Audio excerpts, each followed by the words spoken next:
When you think of boxing, you think of knockouts. Good left hand, and down goes Williams. Toe-to-toe action. Inspiring comebacks. Using his jab, eats a right hand, another right hand, and he goes down. And underdogs achieving the impossible.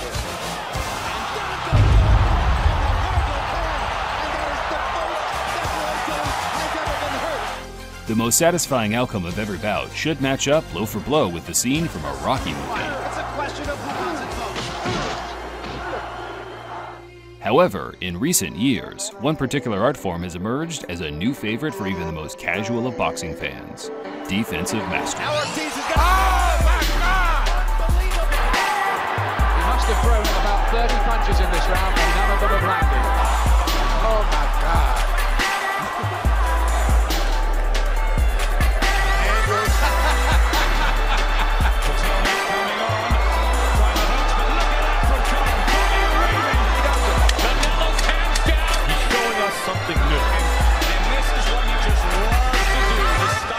Modern-day highlight reels have given an easier understanding to the casual viewer of exactly what tricks are being performed over an often 40-minute period of each bout. As anybody can see, I'm almost a master at evading the punches coming at me. For instance, Floyd Mayweather's fights during the tail end of his career were often criticized by the masses for being boring and lackluster in action. And then, a couple of days later, a YouTuber uploads a defensive highlight reel of the fight, and people start to appreciate the special moments that got smothered by the barrage of offensive attacks in between. It's simple, I couldn't catch him, he's very elusive, he's a great fighter, and that's what happened today, I could not catch him.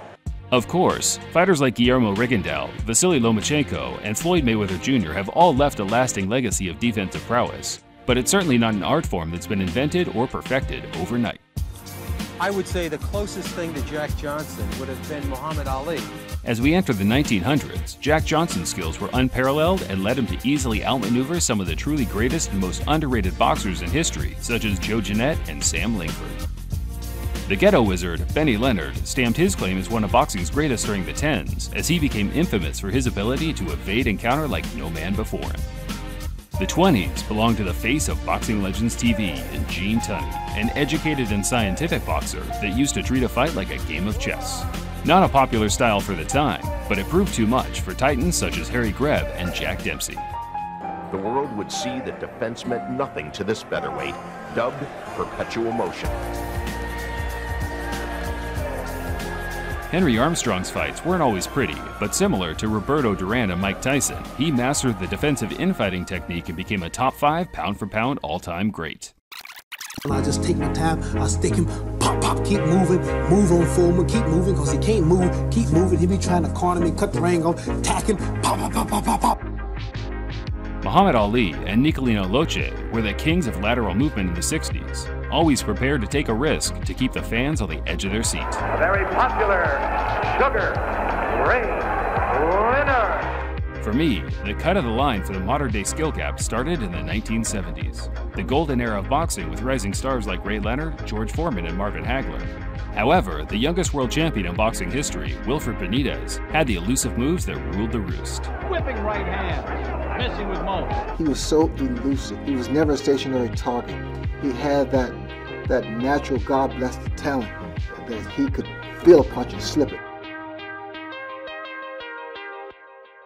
Once the 1980s approached, one man from Norfolk, Virginia would absorb the energy from all the greats before him and shape the art of defensive boxing forever. Sweet Pea Nell Whitaker. Pound for pound, the best in the world today, Sweet Pea Whitaker. Growing up in Norfolk, Virginia during the early 1980s was a struggle for most, but even more so for folks that resided in the projects. Cops always stopping, you know what I mean? Ambulance always coming to pick up somebody, guns always going off. The lack of jobs led to high crime rates, and there were small hopes and even smaller opportunities for the residents of Young's Park. But while most people were busy hustling for a living, a young man by the name of Pernell Whitaker refused to let his environment dictate his life and goals. Friends and neighbors say they may lose Sweet Pea someday to the fame and fortune that goes along with professional boxing.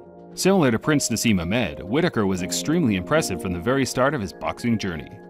Most kids have to learn the hard way by walking home with a bloody nose for a few weeks, but Purnell favored a slightly more intelligent approach. First, make 'em miss. Second, make 'em pay. You know, I have my ways of fooling them, man. Before long, Whitaker was dominating the amateur boxing scene. By 1982, he was the national champion. In 1983, he became the champion of Pan America, and in 1984, he was scoring knockouts and winning every second of every round to become the Olympic champion. He was in the Olympics and he won a gold medal. What do you think about that? I think it's great. 84 was a special year for American Olympians. Evander Holyfield, Terrell Biggs, Mark Breland, and Meldrick Taylor all captured medals and became very close friends along the way. So much so that they all made the conscious decision to turn pro together and share the same fight cards, with whoever being the most impressive and entertaining to top the bill as they progressed. From Madison Square Garden, from the circus and back to his dressing room as we await the entrance of an Olympic gold medalist and a man who might be the most skilled of the Olympians. Bono and Bernie Friedkin do the scoring. Landing punch and the punch with 20 seconds remaining now in the second round. Oh, really staggered. Big one in the left hand. This may do it, and that will do it. Purnell Whitaker, a second round TKO at Madison Square Garden. Must have thrown about 30 punches in this round, and none of them have landed. Great hand speed, great foot speed. Generally an all-around outstanding schedule for six.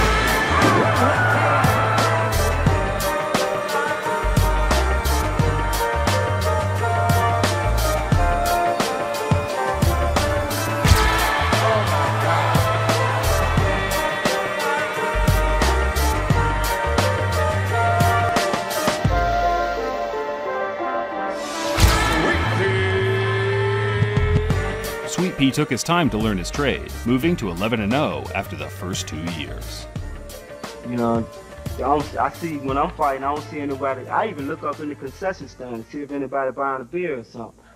You know, if they're not buying that beer, I know they're watching me.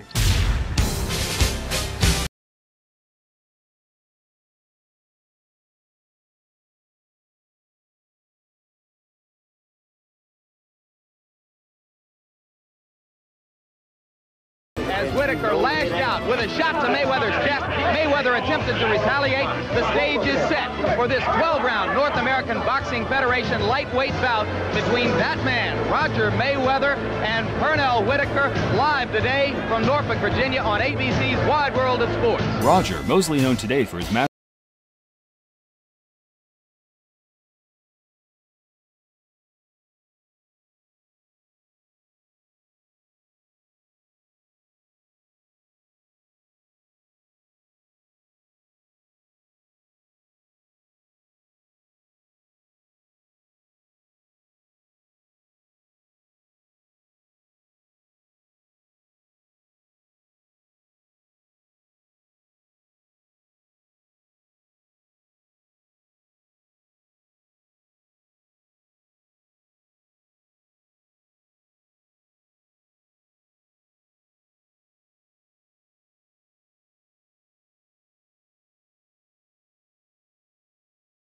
Punches, and as you can see, I wasn't worried about the distance. I just wanted to prove to Lou and the rest of my camp that I could do it, and I done it.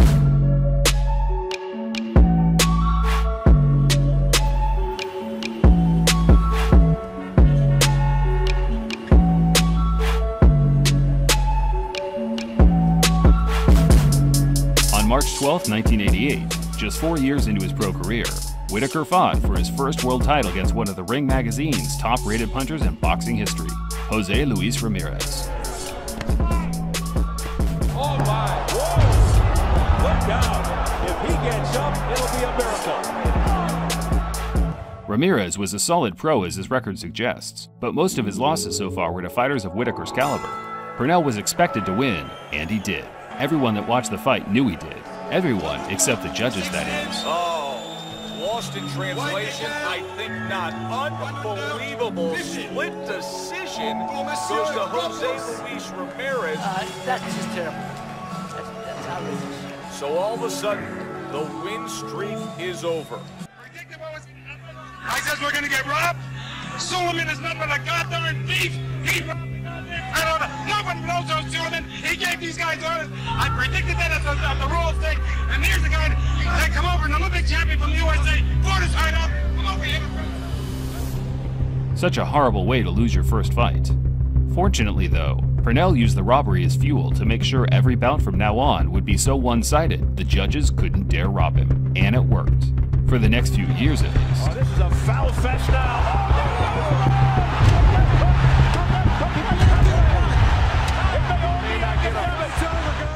Inside the same year of his defeat to Ramirez, Purnell went straight back into a title fight, this time against the IBF champion Greg Hogan, who was in way over his head against a much-improved Whitaker.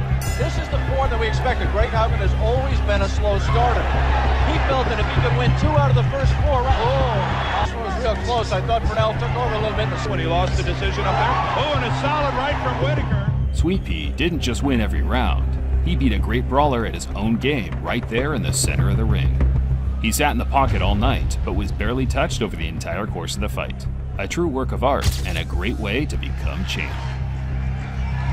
The first time out for the title, they robbed you. You dominated the fight. This time, you seem to come on strong just to make sure there was no question at all. You know, dreams are for dreamers, and I dream, and I figured one day I would win a world title, but I wanted to win it at home, and thanks Greg Hogan for giving me that opportunity. Sweet Pea.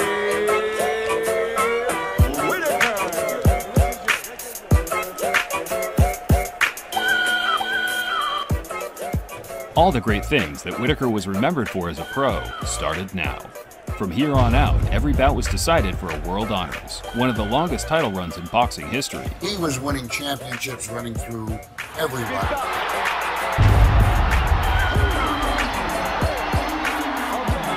Purnell Whitaker is an artist and a magician. Winning belts was one thing, but it was the manner of the victories that meant that much more to the dancing master. Ultimately, martial art means honestly expressing yourself. There are many ways to interpret Bruce Lee's water analogy, but for me, it's always represented the flow of natural self-expression. I mean, it's a combination of both. I mean, here it is the natural instinct, and here is control. It is a successful combination of both.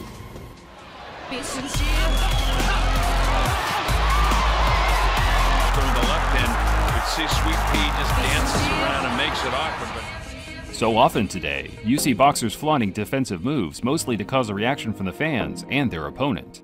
It's not always a bad thing, but it doesn't have the same impact as the truthful movements of Purnell and others of his caliber. It is easy for me to put on a show and be cocky and be flooded with a cocky feeling and then feel like pretty cool and all that.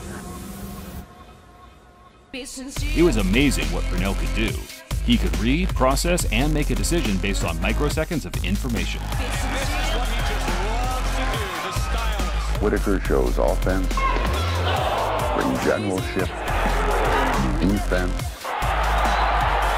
and in his own way, aggressiveness. And this a testing fight, a testing few seconds against the guy. Over a 4-year period, which in my opinion was the true prime of Sweet Pea, he rematched and schooled Ramirez, beat Hall of Fame legends in Jorge Paez, Ozzie Nelson, and Buddy McGirt, all while flexing his ever-brilliant defensive skills. It is, they don't take away an MVP in baseball. It's there for all time. You'll lose your batting championship the next year, but you'll never lose that most valuable player. And this is the most valuable fighter of an era.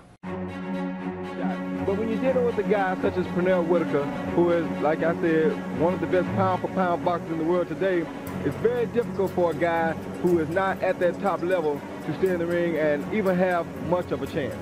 By 1993, Whitaker had amassed a record of 32-1 and been named the Ring Magazine Fighter of the Year. He was on the tip of everyone's tongue. However, he wasn't quite boxing's biggest star. That honor was being given to the hard-punching and extremely skilled Mexican, Julio Cesar Chavez. And there is genuine bad blood right hand. Look at the legs of Alvin. Alvin's gone. He's gone. In all kinds of difficulty. When Whitaker met Chavez in September 1993, both fighters were ranked number 1 and 2 pound for pound by the Ring Magazine. The fight was in extremely high demand. Whitaker 32-1, Chavez astonishingly 87-0. No fighter, with the exception of Meldrick Taylor, had ever come close to putting a dent in Chavez to this point. But after a tentative opening few rounds, it was clear Whitaker was far superior to Chavez's previous competition. Something else Purnell does is roll with the punches well, so it minimizes the shots. Good right hook. Good right hand by Whitaker. But Chavez unloading. Got him in the midsection. Joe Cortez has continued. Joe Cortez is losing control of this. Solid balance. The other judges, England and Switzerland. Chavez now continues to come forward, but he is getting jolted off of uppercuts by Whitaker. Once the championship rounds approached, the pro-Mexican crowd was silent, defeated if you will. They knew nothing but a knockout for Chavez would be enough. Can Chavez knock out Whitaker in the final 10 seconds? Whitaker won't let him. Too elusive. History. It could be history in the making. Purnell Sweet Pea Whitaker fighting a near flawless fight. Don King, who at the time was Chavez's promoter, was said to have played a big part in selecting the fight judges, something that's only speculation today, but seems very possible considering the scorecards. 115 to 115, a draw. The decision is a majority decision draw. A draw, and you can see the reaction of Sweet Pea Whitaker. He can't believe it, and frankly, I can't either. Whitaker was robbed again. And unlike Ramirez, Chavez wasn't prepared to face Purnell in a rematch. I don't think that King wants to fight, and that's the only reason Chavez won't get in the ring is because he knows that Purnell Whitaker will whip him and whip him good. So if he's ready to sign, here's $7 million guarantee, Julio. Let's get the contract signed.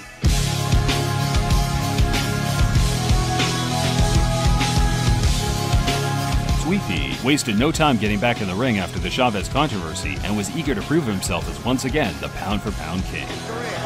But he weathered the early storm and eventually asserted tactical dominance over Buddy McGirt. World title defenses over Buddy McGirt, Julio Cesar Vasquez, Wilfredo Rivera, and Dios Bellis Hurtado escalated Whitaker's record to 41-1. And to be honest, with his skills notably on the decline, this, in retrospect, would have been the perfect time to retire. If you really look at Purnell, he's quick for an average guy, but compared to how fast he used to be, he's moving in molasses, totally slow. But so often, retirement is easier said than done. On April 12, 1997, Whitaker was offered $6 million to fight the hottest rising star in the sport, Oscar De La Hoya. He has shown that he is the bravest fighter in the ring tonight. Oscar was fresh off wins over Jorge Paez, Gennaro Hernandez, and Julio Cesar Chavez, among many other great talents. And despite only being 23-0, he was already having his 12th world title fight across 3 weight divisions. Truly remarkable stuff. Hey, that's their fault, not mine. I'm gonna keep on going and trying to become the best fighter in the world. Who's hot, who not? Tell me who rock. With his win over Chavez still embedded in Mexican fans' minds to this day, Purnell entered the bout as a 3-1 underdog due to stages both fighters were at in their career. And reigning pound-for-pound king. Regardless of that, Purnell matched the Golden Boy at every second of every round, with both fighters showing an extraordinary amount of skill. Similar in so many ways. Look at those right hands in the face of Purnell Whitaker.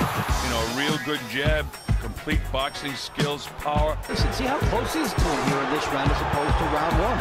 And he's found a home for that right hand, almost flipped him with the left hand. You can see Sweet Pea just dances around and makes it awkward. They're tying him up. Ooh. Dabbling with southpaw. See how long that lasts. There's about 5 or 6 punches thrown at the bell there, and a couple of them. Whitaker dropped a point in the third for an accidental headbutt, but evened things out with a flash knockdown in the ninth.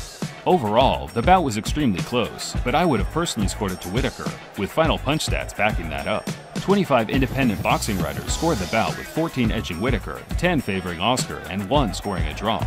Unfortunately for Purnell, once again the judges felt differently and gifted the younger man a fairly wide unanimous decision.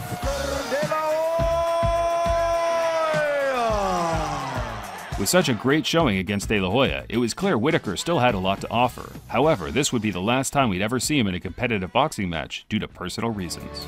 Now the drugs don't work, they just make you worse, but I know I'll see your face again. pound, one of boxing's best. On October 17, 1997, Whitaker came through a tough fight against Andrei Pestriev to put himself in line for another title shot. Before things could progress, however, he tested positive for cocaine on multiple occasions and was forced to enter a rehabilitation center in order to return to the ring. Whatever happened, happened. So, I took full responsibility. I shouldn't have, but I did. Purnell never really opened up about his cocaine abuse and claimed he never had a problem to begin with. He just enjoyed the finer things in life every once in a while. There are many reports that claim he always suffered in one way or another with drugs and alcohol problems, but because of his concealed attitude towards the subject, we'll never really know just how bad things were and how long they were going on for. He's not the only one that's fall into that trap, but I think he's been man enough and big enough to overcome that and move on with his life. He was fortunate to catch a break immediately upon his return and bag close to $3 million in a showdown with the murderous punching Felix Tito Trinidad. It is that scoring for the bout lies in the hands of the neutral judge. Hard left hand from Trinidad as Whitaker reached with the right. The head movement goes away, George. Well, Whitaker, like I said, you want to duck and dodge after you throw a shot and just before, because this guy can hit. Down goes Whitaker on a straight right hand. This was the first time Whitaker lost a fight, and there were no arguments about the result. Sweet Pea was knocked down in the second round and had his jaw broken in the sixth. He ended the fight in classic Purnell fashion, but it did little more than paper the cracks for what has to be said was a shadow of his former self. Purnell kept a fairly low profile after retiring in 2001. He worked a few different jobs in the boxing community, but mostly dedicated his life to his family. This is real life, and we are all so close together that we have to love each other. That's why I never can wait to get in there to perform, because I know who's watching. I know everybody out in the project that I grew up, as well as all the other projects. I know everybody's going to be zoomed in to cheer me on. On July 14, 2019, the Hall of Fame legend sadly lost his life as he was struck by a vehicle while crossing an intersection of Northampton Boulevard on Baker Road. The former King of the Ring was only 55 years old. His death will be one mourned by boxing fans for a long time to come. And at this point, we at Boxing Legends TV can only send our deepest condolences to his family.